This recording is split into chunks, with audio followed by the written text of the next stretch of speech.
یہ کہ ہم نے اپنے زمانے میں ایک اللہ کے ولی کو دیکھا، آگے اگر اللہ نے عمر دیا یا ہم اپنے بڑھاپے کو پہنچے یا آپ اپنے بڑھاپے کو پہنچے تو اپنے جوانوں کو اور اپنے بچوں کو اگر فخر سے کوئی بات کہہ سکو گے تو صرف یہی کہ یہ نہیں کہ میں نے تاج محل دیکھا، لال قلعہ دیکھا، بلکہ تم فخر سے یہ کہہ سکو گے میں نے تاج الشریعہ کو دیکھا۔ یا رسول اللہ یا حبیب اللہ۔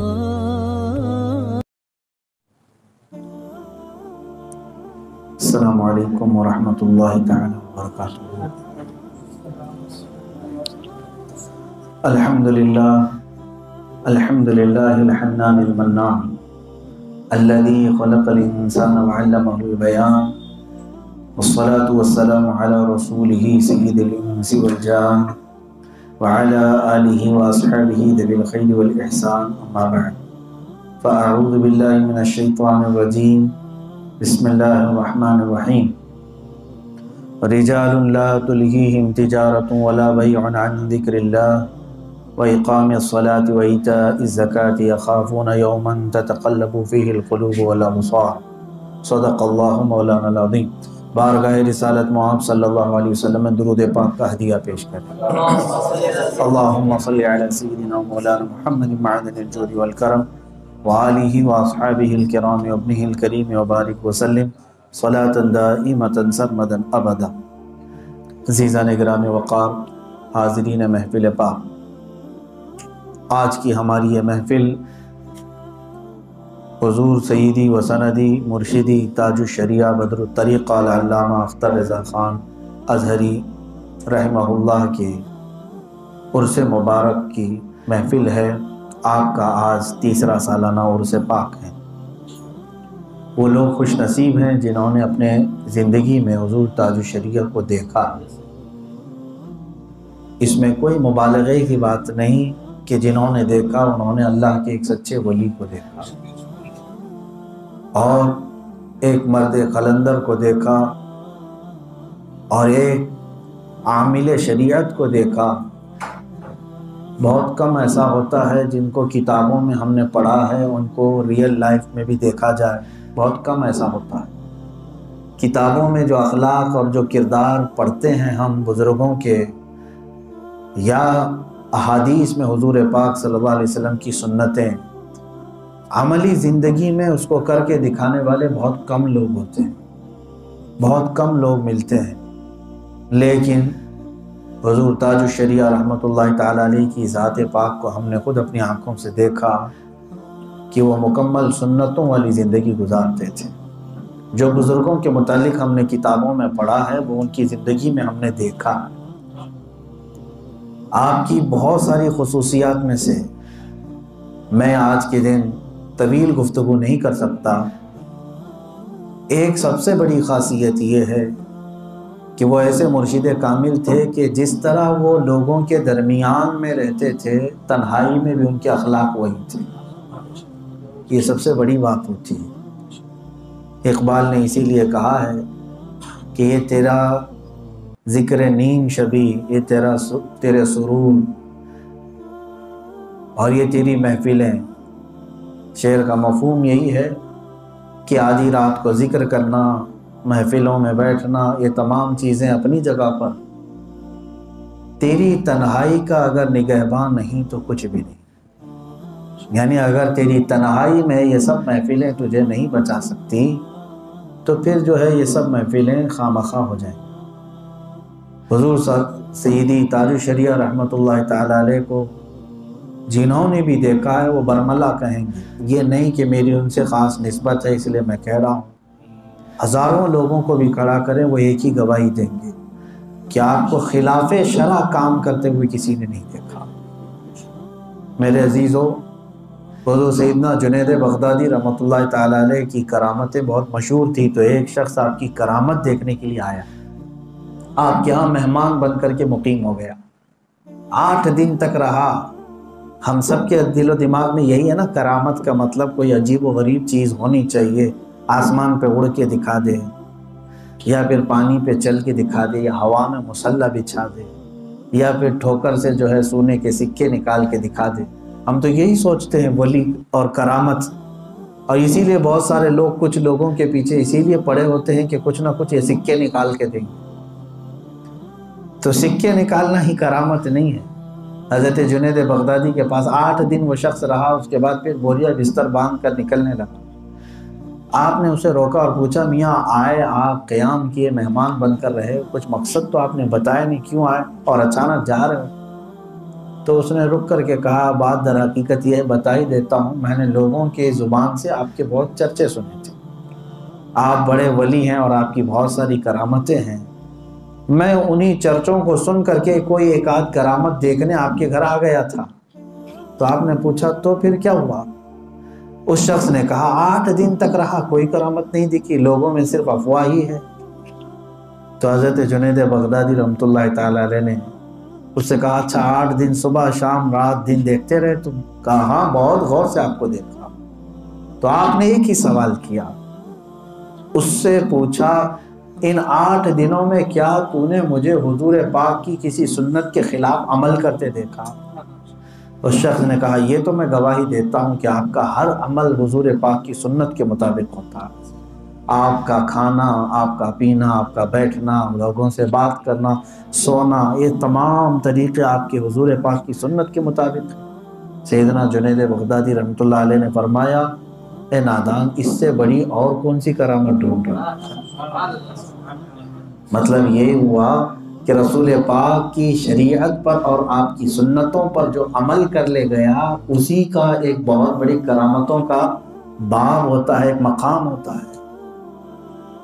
میرے عزیزوں، اسی لیے کہا گیا ہے الاستقامت فوق الکرامہ، دین پر قائم ہو کر کے دکھا دینا یہ کرامت سے بھی بڑھ کر کے ہے، کرامت سے بھی بڑھ کر کے ہے. آج لوگ ایسے ایسے لوگوں کے پیچھے اللہ کا ولی سمجھ کر کے گھوم رہے ہیں، پھر رہے ہیں، جن کا شریعت سے کوئی تعلق ہی نہیں. ظاہر سی بات ہے جب سچے اور اچھے مرشد کامل کی بات آئے تو جھوٹوں کو بھی آشکار کرنا یہ میری عادت ہے. جب ہمارے معاشرے میں اس طرح کے لوگ آ گئے کہ جن کو نماز سے کوئی تعلق نہیں، وہ نماز تصور کی پڑھنے والے، اور کچھ وہ ہیں جو یہاں بیٹھ کر کے لوگوں میں قوالی پر تھرکتے رہتے ہیں اور لیکن قرآن کی ایک آیت سننے کی توفیق نہیں ہوتی، اللہ کے کلام پہ کوئی وجد نہیں آتا اور ڈھول باجے پہ خوب وجد آتا ہے. یہ زمانے میں آئے ہوئے ان تمام حالات کو دیکھ کر کے میں پھر سے یہ کہنا چاہوں گا اے مسلمانوں، آپ نے کس کو اللہ کا ولی سمجھنا ہے کس کو نہیں، یہ اپنے دماغ سے مت بناؤ. سیدنا جنید بغدادی نے جو معیار بتایا اس پر پرکھ کر کے دیکھو.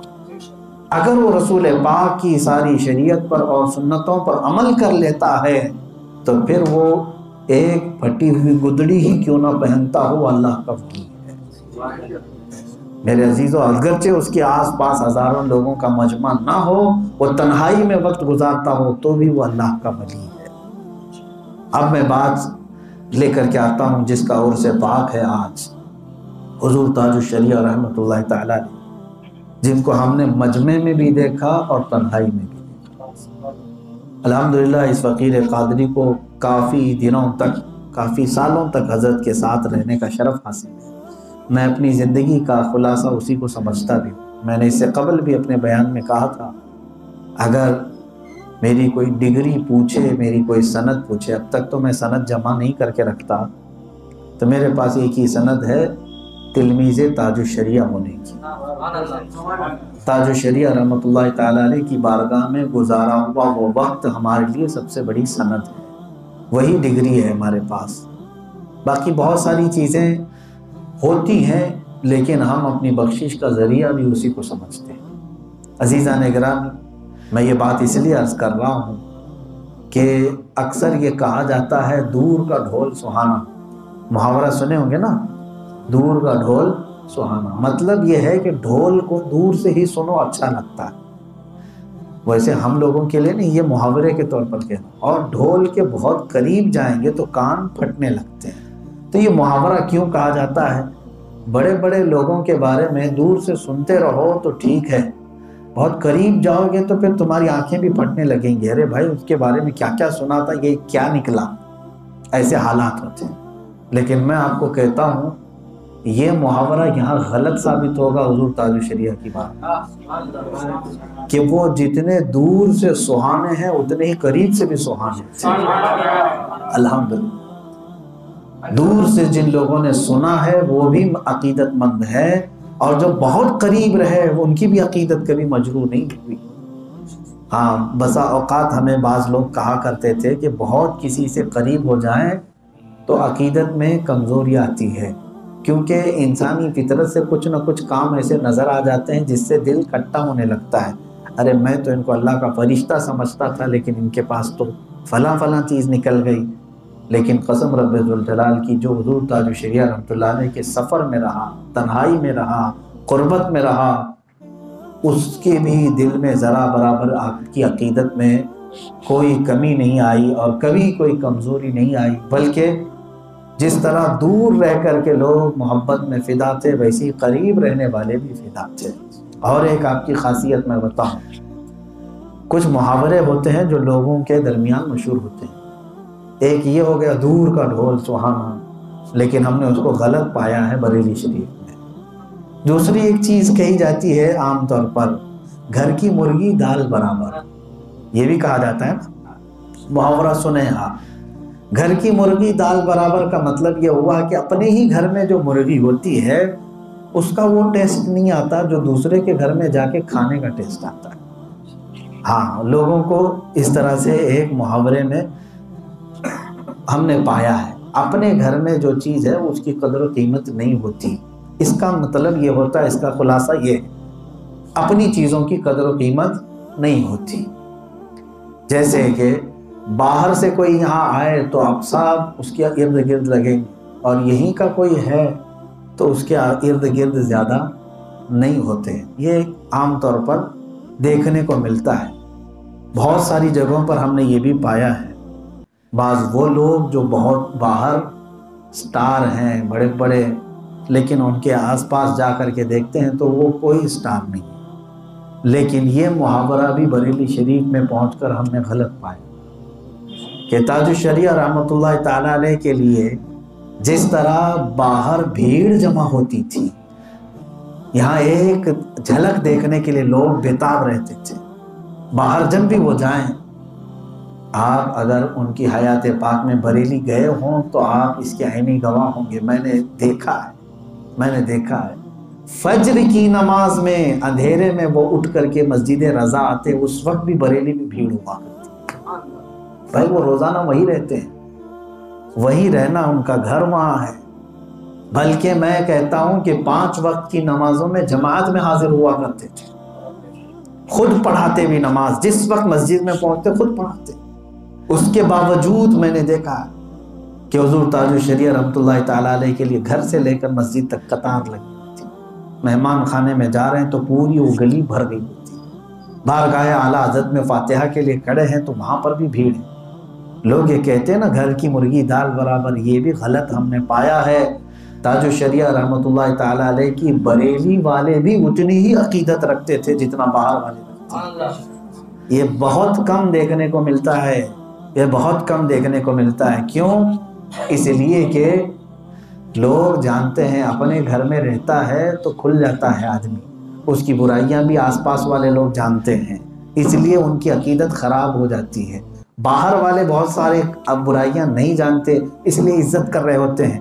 تاج الشریعہ رحمۃ اللہ تعالیٰ علیہ کا معاملہ یہ تھا کہ جس طرح وہ باہر مشہور و معروف تھے، عامل شریعت تھے، اسی طرح اہل بریلی بھی، بریلی شہر کے لوگ بھی آپ کی عقیدت و محبت میں فدا تھے، اس لیے کہ کبھی زندگی میں انہوں نے حضور تاج الشریعہ رحمۃ اللہ علیہ کو خلاف شرع عمل تو چھوڑے، نماز با جماعت ترک کرتے ہوئے بھی نہیں دیکھتے تھے۔ جب آپ کی استطاعت تھی، جب تک آپ کی طاقت رہی، آزار مبیحہ میں سے کوئی چیز نہ آئی ہو، اس وقت تک حضور تاج الشریعہ رحمۃ اللہ تعالیٰ، یہاں تک کہ بصارت چلی گئی تھی آنکھوں کی، آنکھوں سے نظر نہیں آتا۔ میں خود اس بات کا گواہ ہوں، فجر کی نماز میں، ٹھنڈیوں کے دن تھے، فجر ایسے وقت میں ہوتی تھی کہ اندھیرا چھایا ہوا ہوتا تھا، اس وقت بھی میں نے دیکھا کہ آپ گھر سے جب اٹھ کر کے آتے تو کوئی نہ کوئی گھر سے آپ کے ساتھ چلتے تھے، آپ کا ہاتھ پکڑ کر کے مسجد تک کوئی نہ کوئی ساتھ آتے۔ اس دن جماعت کا وقت قریب سے قریب ہو گیا، گھر سے کوئی ساتھ نہیں آئے تو تنہا چل پڑے، اور آپ راستے میں مسجد اور گھر کا راستہ مشکل سے میرے اندازے کے مطابق 100 فٹ کا راستہ ہوگا، 100 فٹ کہہ رہا ہوں میں، اتنا بھی نہیں ہونا چاہیے اور بھی کم۔ گھر سے نکلنے کے اور مسجد رضا کے گیٹ تک ایک 50 فٹ ہوں گے۔ اتنے راستے میں آتے ہوئے ایک کھمبے سے آپ بہت زور سے ٹکرائے فجر کے وقت میں، اور تیزی سے ٹکرانے کی وجہ سے حضرت کے سر میں شدید چوٹ آئی، اس کے باوجود بھی اسی حالت میں فجر کی نماز تشریف لائے بغیر کسی کے سہارے کے۔ جن لوگوں نے قریب سے دیکھا ہے عامل شریعت کو، تو ظاہر سی بات ہے ان کی عقیدت کیسے مجروح ہو سکتی ہے۔ اور ایک محاورہ یہ جو کہا جاتا ہے میرے عزیزوں کہ گھر کی مرغی دال برابر، یہ سب چیزیں دوسروں کے لیے ہو سکتی ہیں لیکن وہاں نہیں، وہاں پر الحمدللہ اہل بریلی بھی بلکہ خاندان والے، اچھا یہ بھی بڑی بات ہے، خاندان والے جلدی کسی کو مانتے نہیں، کیونکہ گھر کی بات ہے نا، ہمارے گھر کی بات ہے، رشتے کی بات ہے، اس کے باوجود سارے خاندان والے بھی الحمدللہ حضرت کی عقیدت رکھتے تھے، سارے لوگ حضرت کے ادب و احترام فرمایا کرتے تھے، چاہے وہ آپ کے بھائیوں میں ہوں یا آپ کے بھتیجوں میں ہوں یا آپ کے بڑے پورے طویل خاندان کے اندر ہوں، الحمدللہ حضرت کی عقیدت سارے لوگ رکھتے تھے۔ تیسری ایک بات اور ہے جو بعض لوگ یہ کہتے ہیں کہ کچھ لوگ ایسے ہوتے ہیں جو گھر کے باہر تو شیر ہوتے ہیں، گھر میں جانے کے بعد بلی ہو جاتے ہیں۔ یہ بھی ایک محاورے کے طور پر بھی ہے کہ باہر سب کو ڈرا لیتا ہے آدمی اور گھر کے اندر جو ہے جھک جاتا ہے، لیکن یہاں وہ معاملہ بھی نہیں تھا۔ جو رعب آپ نے جلسوں میں باہر دیکھا ہوگا کہ جب آپ تشریف لاتے ممبر پر بیٹھ جاتے، لوگوں کے آنکھوں سے آنسو نکلنے شروع ہوتے اور کسی کو مجال نہیں ہوتی گفتگو کرنے کی، چپ رہو خاموش رہو یہ کہنے والا بھی کوئی نہیں رہتا ہے، سب کے سب خود بخود سناٹے پہ آ جاتے، ایک لاکھ کا مجمع بھی ہو تو سناٹا رہتا جب حضرت ممبر پر تشریف لاتے۔ ایک اللہ کے ولی کو اللہ نے جو یہ تسخیر دیا ہے لوگوں کے دلوں کو کھینچ لینے کا، وہ ہم نے آپ کی زندگی میں دیکھا۔ یہ رعب جو اسٹیجوں پر ہے آپ کا، یہی رعب بریلی کی گلیوں میں بھی ہم نے دیکھا۔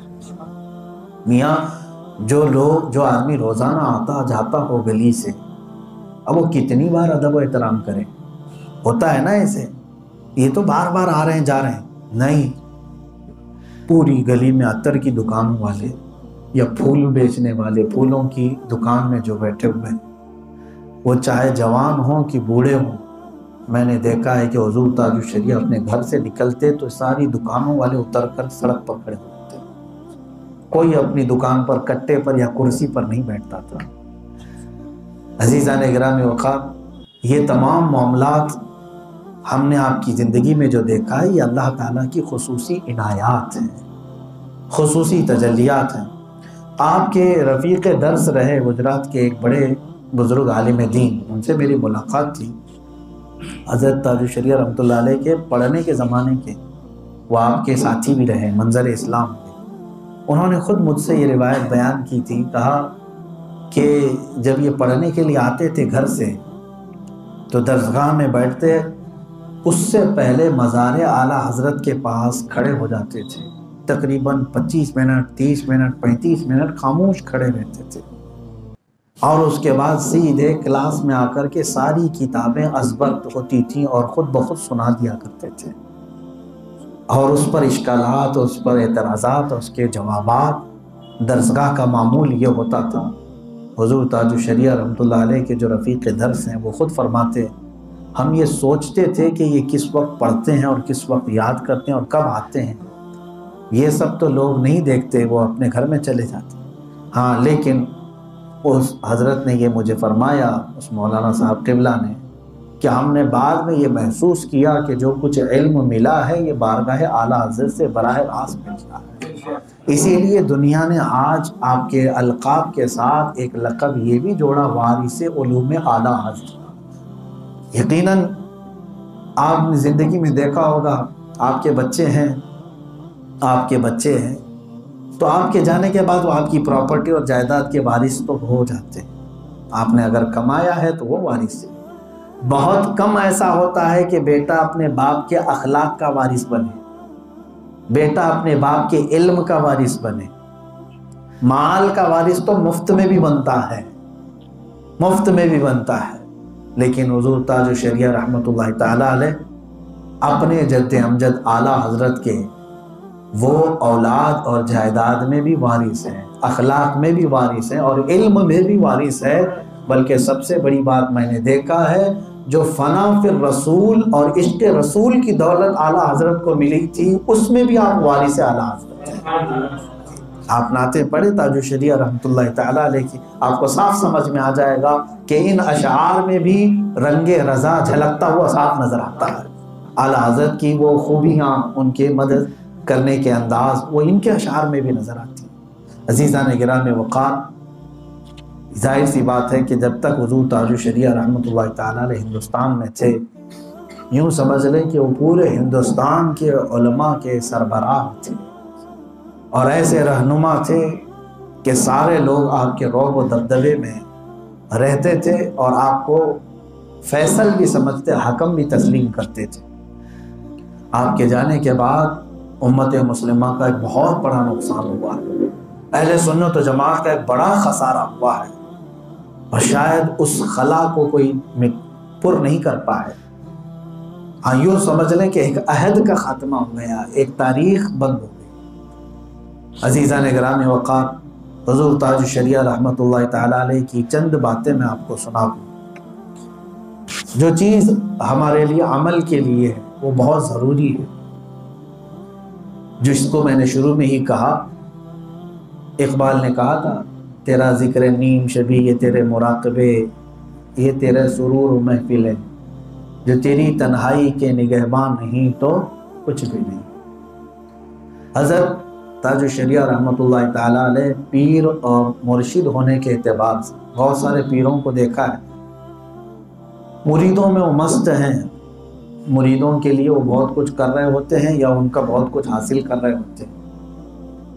سب چیزیں میں سمجھتا ہوں کہ شاید اس زمانے میں تاج الشریعہ کے مریدوں سے زیادہ کسی کے مرید نہیں بنے، کروڑوں کی تعداد میں پہنچ گئے۔ اس کے باوجود کبھی آپ کی عبادتوں میں خلل آیا ہو، یا آپ کے مطالعے میں اور آپ کی قرآن پاک پڑھنے میں یا پھر کتابوں کے اسٹڈی میں کبھی فرق آیا، جس کے کروڑوں مرید ہوں، اگر وہ صرف 100-200 مریدوں کے بھی حال جاننے کے لیے فون پہ بیٹھ جائے تو 24 گھنٹے ویسے ہی نکل جائیں۔ ہم جانتے ہیں لوگ جب اپنے حالات سنانے پر آتے ہیں تو 20-25 منٹ ویسے ہی کھا جاتے ہیں۔ ان کے بڑے بڑے امیر بھی مرید تھے، بڑے بڑے غریب بھی مرید تھے، علماء بھی مرید ہیں، مفتیان کرام بھی مرید تھے۔ میں یہی سوچتا تھا، جس کے مریدین کی فہرست میں اتنی بڑی تعداد ہے، اتنی بڑی تعداد، اہل ثروت بھی ہیں، اہل غربت بھی ہیں، اہل علم بھی ہیں، اہل فقہ بھی ہیں، محدثین بھی ہیں، یہ تمام ہونے کے باوجود حضور تاج الشریعہ کے جو خود کے اعمال تھے، اللہ اکبر، پوری زندگی میں نے دیکھا ہے، یعنی جتنے سال یا جتنے دن عصر کے بعد سے مغرب میں کسی سے ملاقات نہیں کرتے، وہ وقت تھا صرف اوراد، اذکار اور وظائف پڑھنے کا، جس میں پوری دلائل الخیرات شریف پڑھتے، قصیدہ بردہ شریف کی تلاوت فرماتے، اور جو دیگر دعائیں ان کے خاندانی اجازات کے ساتھ اور دیگر وظائف ہوا کرتے ان سب کی تلاوت فرماتے، یہاں تک کہ مغرب تک مصلی پر بیٹھتے تھے۔ اکثر یہ دیکھا گیا، کروڑوں جس کے مریدین ہوں، اور اتنا ہی نہیں میرے عزیزوں، جن کے ماتحت، جن کے زیر اہتمام 1-2 نہیں سینکڑوں مدرسے چلتے ہیں، کتنی جگہوں کے آپ سرپرست ہیں، کتنی تنظیموں کے متعلق آپ کی سرپرستی لی جاتی ہے۔ خود ان کا ایک بہت بڑا قلعہ نما جامعۃ الرضا ہے، درگاہ اعلیٰ حضرت کے ذمہ داریاں ہیں، خاندان کی ذمہ داری، یہ سب چیزیں ہونے کے باوجود عصر سے لے کر مغرب تک اپنے رب ذوالجلال کی بارگاہ میں مغ ہو جانا، یہ اللہ کے ولیوں کی علامات ہے۔ یہی میں نے قرآن کی تلاوت میں ابھی جو خطبے سے پہلے خطبے کے بعد تلاوت کی، وہ یہی ہے۔ اللہ فرماتا ہے رجال لا تلہیہم تجارت ولا بیع عن ذکر اللہ۔ اللہ کے بندوں میں کچھ وہ لوگ ہیں جن کو دنیا کی کوئی خرید و فروخت اللہ کے ذکر سے غافل نہیں کرتی، نہ ہی نمازوں سے انہیں کوئی غافل کر سکتا ہے۔ یہ کون ہیں؟ یہ مردان خدا، یہی اللہ کے ولی ہیں۔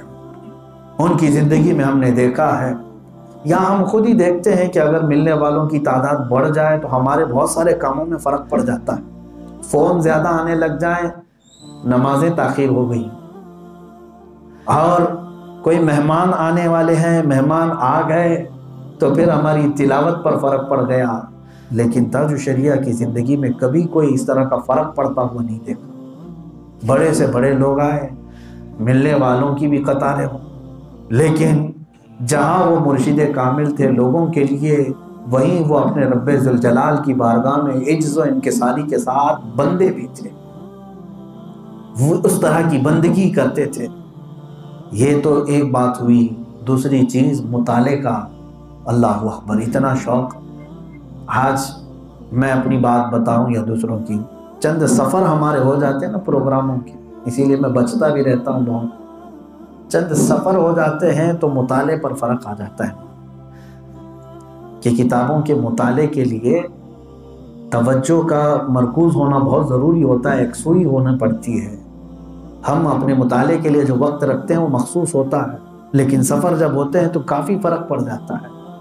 لیکن حضرت کے ساتھ مسلسل 6 سال تک دیکھا، چاہے وہ پلین کا سفر کر رہے ہوں، کار کا سفر کر رہے ہوں، ٹرین کا سفر کر رہے ہوں، آپ کے ساتھ ایک سوٹ کیس بھر کر کتابیں ضرور ہوا کرتی تھی، اور آپ کی آنکھیں، آپ کی بصارت ختم ہو چکی، اس کے باوجود ہونا تو یہ چاہیے معذور ہو گیا، میں تو اب دیکھ نہیں سکتا، اب میں کیا پڑھوں گا، بول سکتا ہے، لیکن آپ کا پرسنل شوق ایسا تھا کہ آخری وقت تک آپ کو کتابیں پڑھ کر سنانے والے کوئی نہ کوئی عالم آپ کے ساتھ رہے۔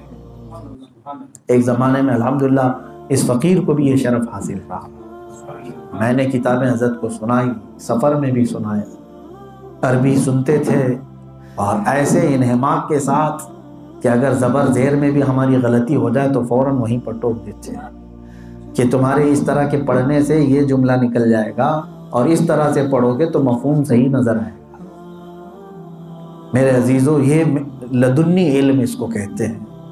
مطالعے کے لیے اتنا وقت نکالنا، یہ تو سفر میں ہو گیا، سفر کا ایک لمحہ بھی آپ کا ادھر ادھر ضائع نہیں ہوتا، حتیٰ کہ پلین کے لیے جب ساری چیزیں ہو جاتی تھی، وہاں کی کارروائیاں، ایئرپورٹ کی امیگریشن وغیرہ ہو کر اگر بورڈنگ کے لیے آدھا گھنٹہ پہلے بھی بیٹھے ہوں تو کتاب کھولنے کا حکم دیتے کہ بورڈنگ شروع ہونے سے پہلے جتنا وقت ہے اتنے وقت میں کتاب سنا دو، فلاں کتاب سنا دو۔ یہ آپ کا، حتیٰ کہ میں آپ کو ایک بات بتا دوں، میرے ساتھ کی بات ہے، مصر میں، یہ 2009 کی بات ہے، آپ جس جگہ پر قیام فرمائے تھے اس ایک فلیٹ سے لے کر کے جامعہ ازہر کے اس وقت جو رئیس تھے شیخ احمد طیب صاحب، آج وہ شیخ الازہر ہیں، ان سے ملاقات کی، ہم نے اپوائنٹمنٹ لی ہوئی تھی، حضرت کو ان سے ملاقات کرنے کے لیے نکلنا تھا صبح 11 بجے، آدھے گھنٹے کا راستہ ہے آپ کے فلیٹ سے لے کر جامعہ ازہر کی اس آفس تک۔ اپنے فلیٹ سے اترے، گاڑی میں بیٹھے، اور پہنچنے کے لیے بازار میں سے ہو کر کے کار گزرتی ہے، کبھی ٹریفک ہوتی ہے، سگنل ہوتے ہیں، ایک جگہ کار رکی، سگنل لگا ہوا تھا لمبا، حضرت محسوس فرماتے تھے، نظر اگرچہ نہ آتا ہو لیکن دل کی حالات، دل کی نگاہوں سے بہت کچھ دیکھتے تھے۔ اس پر بھی میں سناتا ہوں، دل کی نگاہوں سے وہ کیا کیا دیکھتے تھے۔ آپ نے فرمایا گاڑی رک کیوں گئی ہے؟ کہا ٹریفک ہے اور سگنل لگا ہوا ہے۔ تو حضرت نے فرمایا ایسے اوقات انتظار کے ضائع نہیں کرنی چاہیے، کتاب نکالو اور سناتے رہو۔ مجھے آج بھی یاد ہے اس دن جو کتاب سنائی جا رہی تھی وہ امام جلال الدین سیوطی رحمۃ اللہ علیہ کی، جو امام اعظم ابو حنیفہ رضی اللہ تعالیٰ عنہ کی فضیلت میں انہوں نے کتاب لکھی ہے، وہ کتاب میں سنانے لگا۔ شاید صفحہ 1.5 صفحہ پڑھنے کا ہی ٹائم تھا، اتنا ہی پڑھا اور ہم اپنی منزل پر پہنچ گئے، کتاب رکھ دی۔ میں یہ سوچتا ہوں کہ ہمیں پڑھنے کے لیے یا مطالعہ کرنے کے لیے سب کو پہلے ہٹانا پڑتا ہے، الگ سے توجہ ہو جائے، اور ایک بار پڑھ رہے ہوں تو کوئی بیچ میں ڈسٹرب نہ کرے، بیچ میں اگر رک گئے تو تعلق ٹوٹ جاتا ہے۔ مگر ان کا حال یہ تھا کہ اگر ان کو 20 منٹ بھی کہیں مل جائیں تو وہاں پر بھی وہ مطالعہ کرتے ہیں۔ یہ علم سے شغف اور دنیا سے لا تعلقی، ظاہر سی بات ہے۔ میں جب مصر جا رہا تھا تو حضرت نے مجھے ایک نصیحت فرمائی تھی، جامعۃ الرضا خود تشریف لائے تھے۔ انہوں نے فرمایا کہ میں جب مصر گیا تھا تو سب سے پہلے میں نے فتح الباری خریدی تھی۔ حضرت کا وہ بیان موجود ہے آج بھی۔ آپ نے اپنا واقعہ بتا کر کے مجھے نصیحت فرمائی تھی، بھرے مجمع میں جامعۃ الرضا کے طلباء کے درمیان۔ آپ فرماتے ہیں سن 63 میں جب میں مصر گیا تھا تو سب سے پہلے میں نے فتح الباری خریدی، اور اس میں مجھے ایک شعر نظر آیا جس پر سب سے پہلے نظر گئی۔ اس شعر کا مفہوم حضرت نے فرمایا اور کہا، وہی شعر کا مفہوم میں آج تمہارے لیے درس بھی اور نصیحت بھی وصیت بھی کرتا ہوں، جس پر میں نے خود عمل کیا۔ حضرت نے فرمایا وہ شعر کا مفہوم یہی تھا۔ آپ نے فرمایا کہ فتح الباری میں علامہ ابن حجر عسقلانی رحمۃ اللہ تعالی علیہ نے نصیحت کے طور پر یہ فرمایا ہے کہ بندے جتنا ہو سکے اپنے دل کو اپنے خالق سے ملا لو، جتنا ہو سکے اس کی طرف توجہ کر لو۔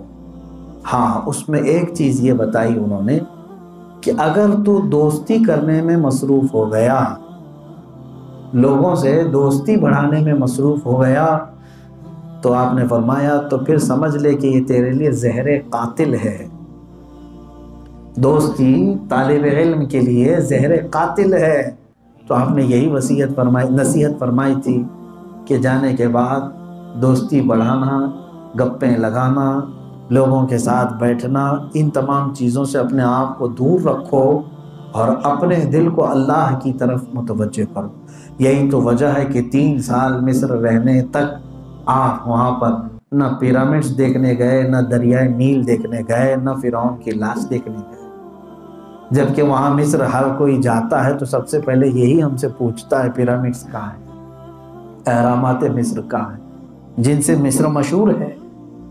لیکن آپ 3 سال تک رہے، وہاں سے صرف 15 منٹ کا راستہ ہے۔ یہ سب جو چیزیں میں کہہ رہا ہوں، جس ہاسٹل میں حضرت تھے 15 منٹ کا راستہ ہے، کبھی نہیں گئے۔ یہ ہوتا ہے مقصد پر قائم رہنا۔ اللہ والوں کا طریقہ ہے کہ وہ جس مقصد پر چل رہے ہیں انہیں اس مقصد سے کوئی ہٹا نہیں سکتا، اللہ تعالیٰ کے وہ ہو جاتے ہیں۔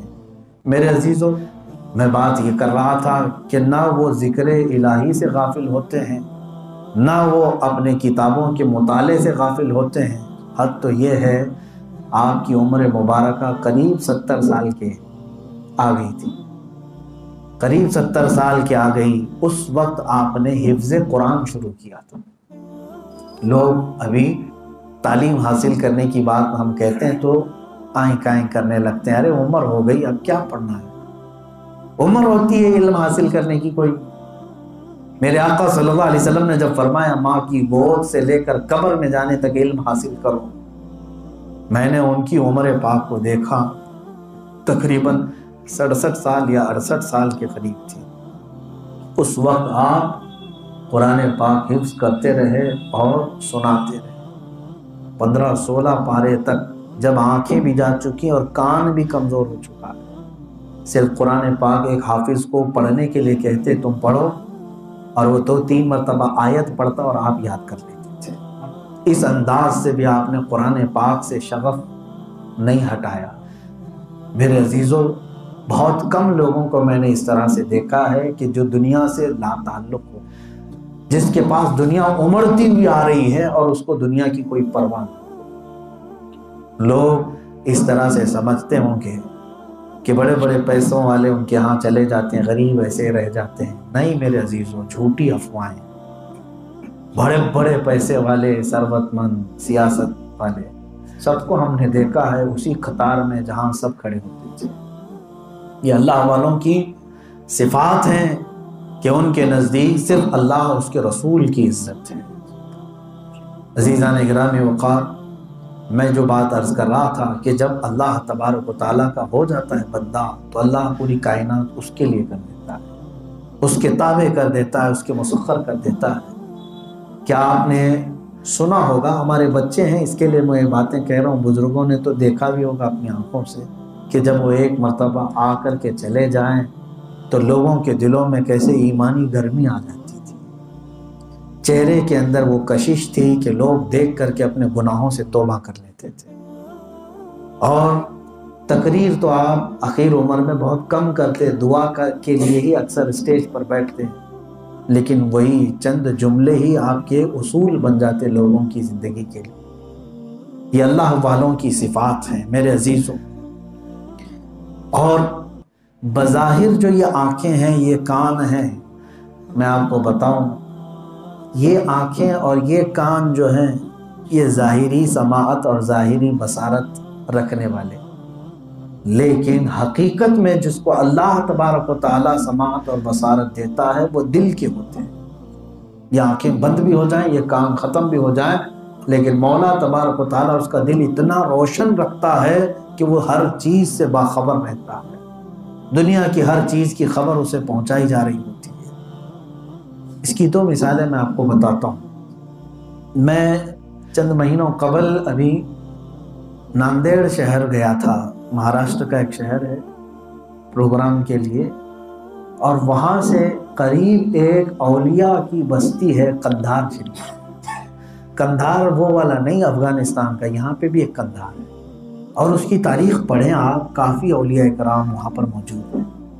قندھار شریف میں ایک بہت بڑے بزرگ ہیں جو حضرت سیدنا احمد کبیر رفاعی رضی اللہ تعالیٰ عنہ کی نسل سے، اور بہت ہی باکرامت بزرگ ہیں۔ انہی کے آستانے پر میں بھی حاضری دیا اور وہاں پر بھی ہمارا ایک جلسہ تھا۔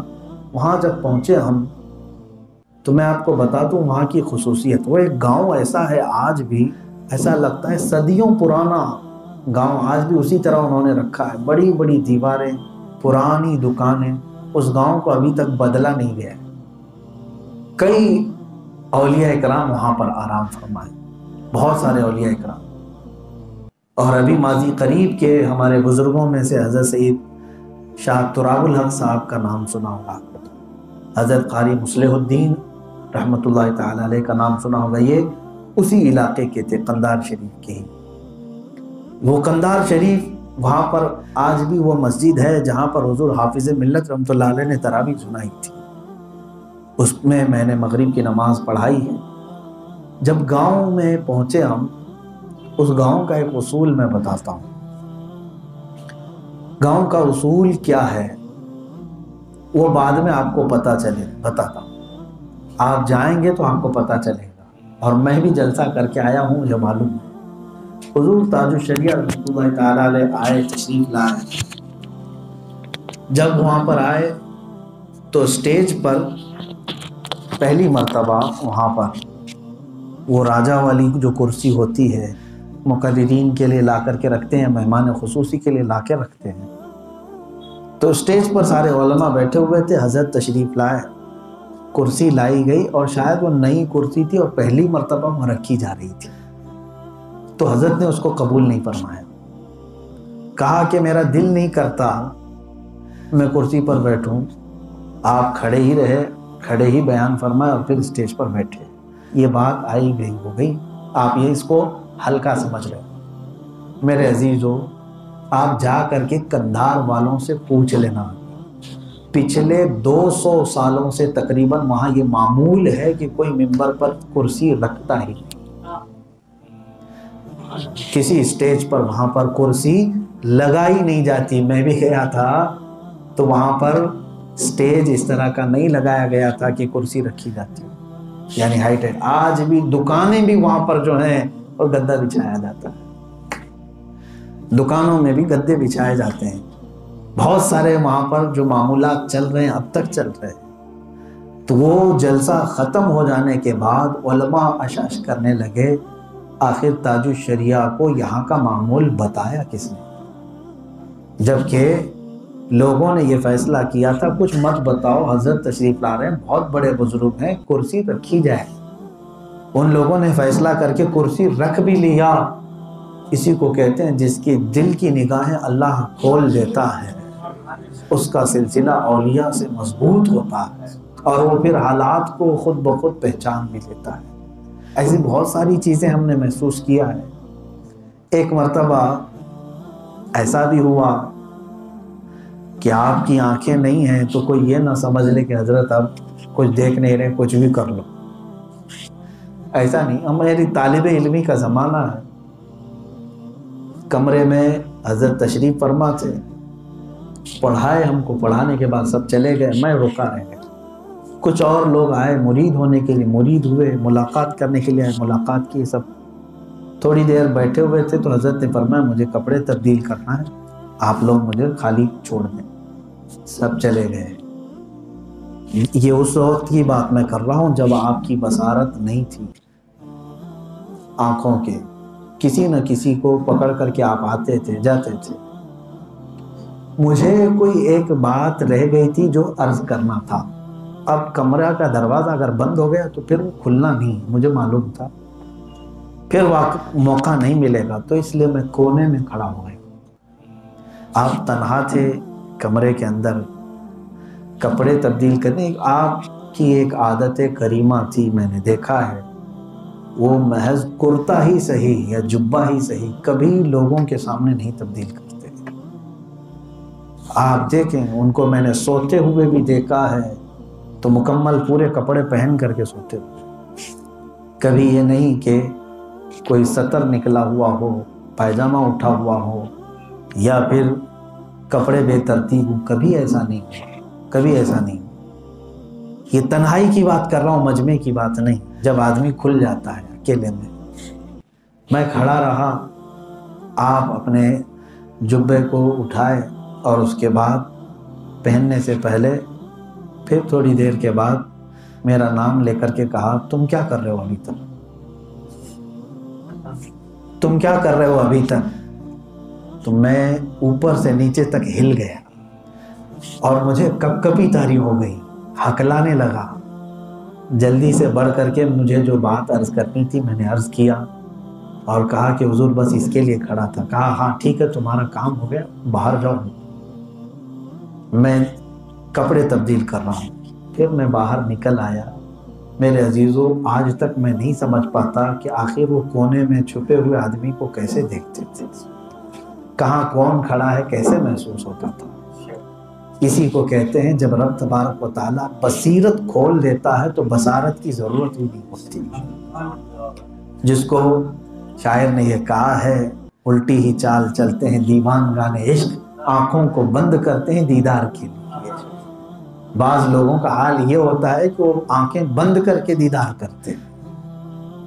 عزیزان گرامی اوقات زندگی کی بہت ساری چیزیں ہیں آپ کے، اللہ تبارک و تعالیٰ نے بے شمار علم عطا فرمایا آپ کو، تقوی بھی، طہارت بھی، اخلاق بھی، کردار بھی، زبان میں تاثیر بھی، اور علماء کے اندر رعب بھی۔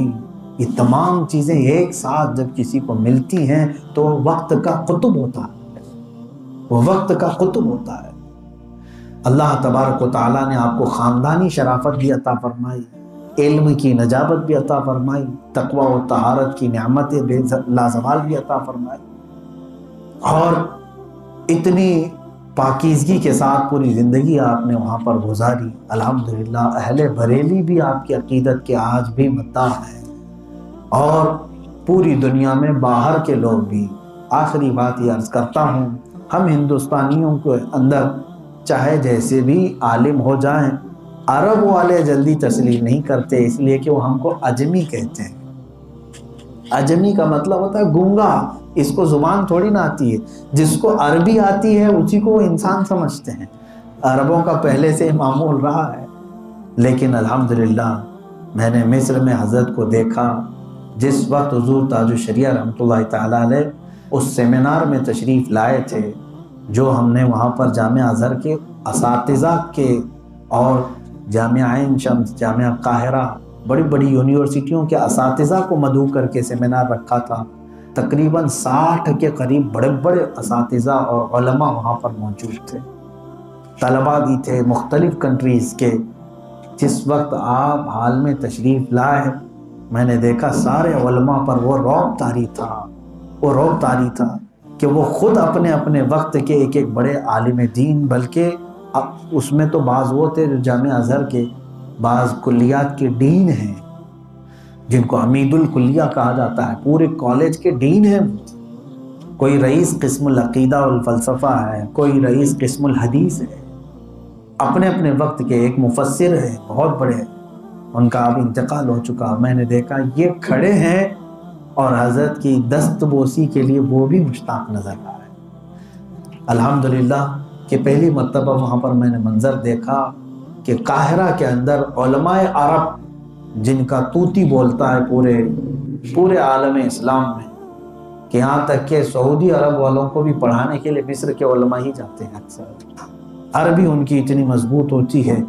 وہ حضور تاج الشریعہ رحمۃ اللہ تعالیٰ علیہ کے ادب و احترام کرتے ہوئے ہم نے ان کو دیکھا، حتیٰ کہ اس سیمینار کے اختتام کے بعد جب ختم ہوا، اکثر اس میں سے اساتذہ اور علماء نے حضرت سے یہ درخواست کی کہ آپ کے جد امجد کے پاس جو سند حدیث آئی ہے اس کی اجازت ہم سب کو بھی عطا فرمائیں۔ مجھے آج بھی یاد ہے تقریباً 25 سندیں میرے پاس حضرت نے دی تھی، دستخط فرما کر کے کہ فلاں فلاں فلاں فلاں عالم دین کو، فلاں بزرگ کو، فلاں طالب علم کو یہ تقسیم کر کے آنا۔ 6 مہینے تک میں نے خود حضرت کی سند حدیث کو تقسیم کی تھی۔ یعنی اہل عرب بھی اور علماء عرب بھی اس بات پر فخر کرتے کہ ہماری حدیث کا سلسلہ حضور تاج الشریعہ سے حضور تک جائے، رسول پاک صلی اللہ تعالیٰ علیہ وسلم تک جو سند حدیث پہنچتی ہے وہ حضور تاج الشریعہ سے چل کر کے جائے۔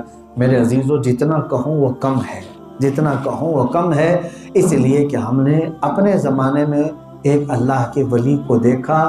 آگے اگر اللہ نے عمر دیا یا ہم اپنے بڑھاپے کو پہنچے یا آپ اپنے بڑھاپے کو پہنچے تو اپنے جوانوں کو اور اپنے بچوں کو اگر فخر سے کوئی بات کہہ سکو گے تو صرف یہی کہ یہ نہیں کہ میں نے تاج محل دیکھا، لال قلعہ دیکھا، بلکہ تم فخر سے یہ کہہ سکو گے میں نے تاج الشریعہ کو دیکھا۔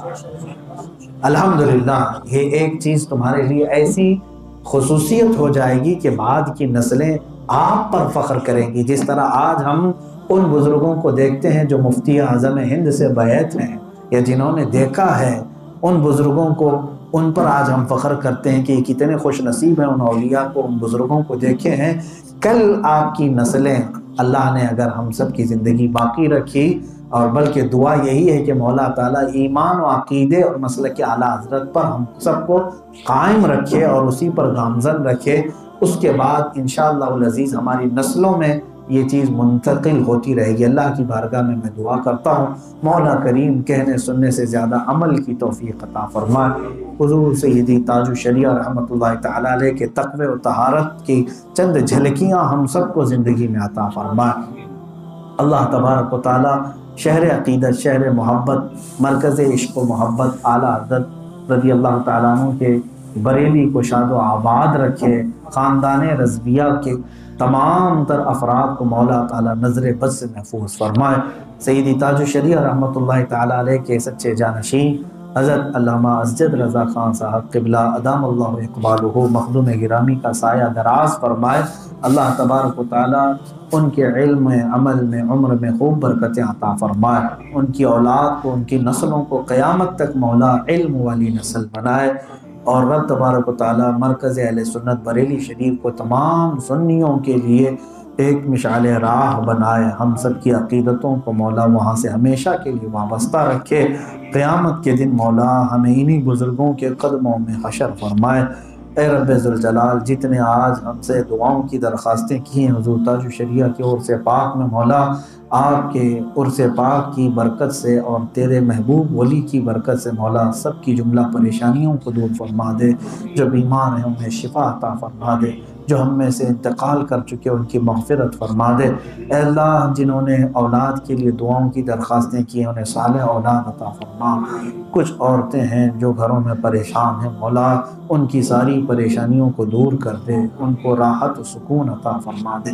اے کریم خدا ارحم الراحمین مولا، قیامت تک ہماری نسلوں میں عاشقان مصطفیٰ پیدا فرما، ہماری نسل کو، ہماری اولاد کو، ہمارے خاندانوں کو بدعقیدہ اور گستاخ رسول ہونے سے بچا لے۔ اے اللہ، اے رب ذوالجلال، ہماری دعاؤں کو رسول پاک صلی اللہ علیہ وسلم کے نالین پاک کے صدقے قبول و مقبول فرما۔ مولا تو تیرا بڑا کرم و احسان ہے کہ سیدی تاج الشریعہ رحمۃ اللہ تعالیٰ علیہ کے جلوہ خاص میں ہم جیسے نکموں کو رہنے کا تو نے شرف عطا کیا۔ مولا کل قیامت کے دن ان کے مقام اور مرتبے کو جب تو بلند فرمائے تو ہم غلاموں کو ان کے دامن میں جگہ عطا فرما۔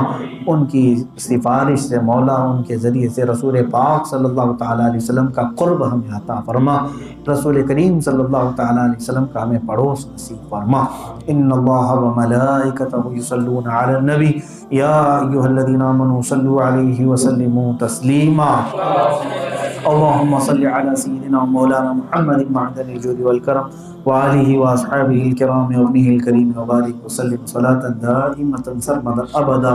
دعواہم فیہا سبحانک اللہم وتحیتہم فیہا سلام وآخر دعواہم ان الحمدللہ رب العالمین۔ جب تمہیں واپسی ہو یا اللہ، جب تمہیں واپسی ہو یا اللہ، لب پہ جاری ہو بس لا الہ الا اللہ محمد رسول اللہ صلی اللہ علیہ وسلم۔